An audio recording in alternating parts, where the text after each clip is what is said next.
Then that homestand, Ducks, Sabres, Lightning. I know it's not home, but Ducks, Sabres, Lightning, Preds, Penguins, Knights, Blackhawks. That's 7 games. And then the Jets. And then the Canadians. That's 9. That's 9. And then the Devils. And then that's 10. That's 10. That's 10. But I keep saying 10. I mean, it's right there. It's right there for us. Okay. Now we have to keep our head above water these next few games, but that stretch that includes all those home games, and then we play the Lightning on the road with all the days off that we have in between those games, zero excuses. Zero excuses. We're going to have Duke back. From what I read, Barkov is not expected to miss any time, so we assume we're going to be healthy unless something new happens. That's it right there. Those 10 games, at the worst, you got to win 8. And that's at the worst. You go 8-1-1.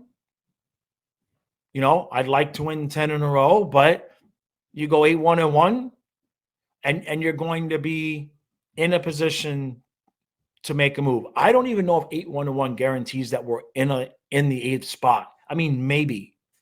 And so what have we learned? Well, we've learned there's no excuses. Out of all of those teams that are fighting for those 2 spots, Florida Panthers have far and away the most equitable schedule. We far and away have a schedule that you can point to and go, there's where you can do it. Everybody else has got some tougher stretches of games where you're like, okay, that you could see they could slip there a little bit. They could slip. They not like tank. You don't expect any of these teams to tank, but everybody has, and the Panthers do too. But we have that stretch at home. All these other teams have a stretch of 4 or 5 games where you say they could lose 3 of those 4. They could go 1-3-1 in a space of time. And if it matches up with us going 8-1-1, 9-0-1, you see what I'm saying? We have to take advantage of it.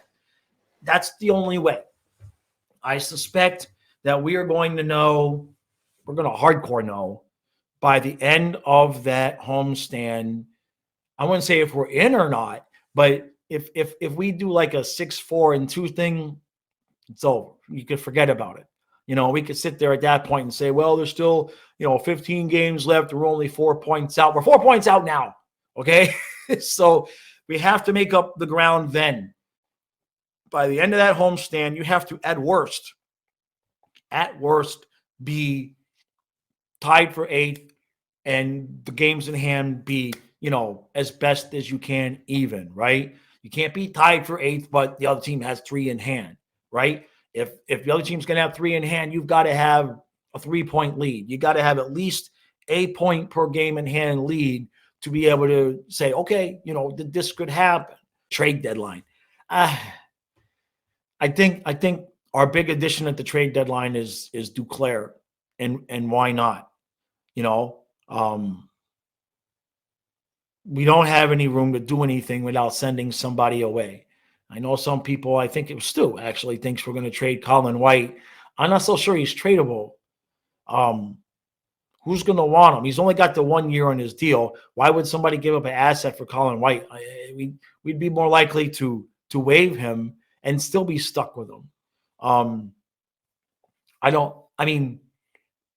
What contending team, because that's anybody that's going to be adding players is going to be adding players because they think they want to get better to, make the playoffs, win in the playoffs, win the cup. Ain't nobody adding Colin White and calling up, hey, this is the dude I think is going to make us better. Some people have said, I think it was Sarah Valley said, maybe Bennett, maybe Reinhart.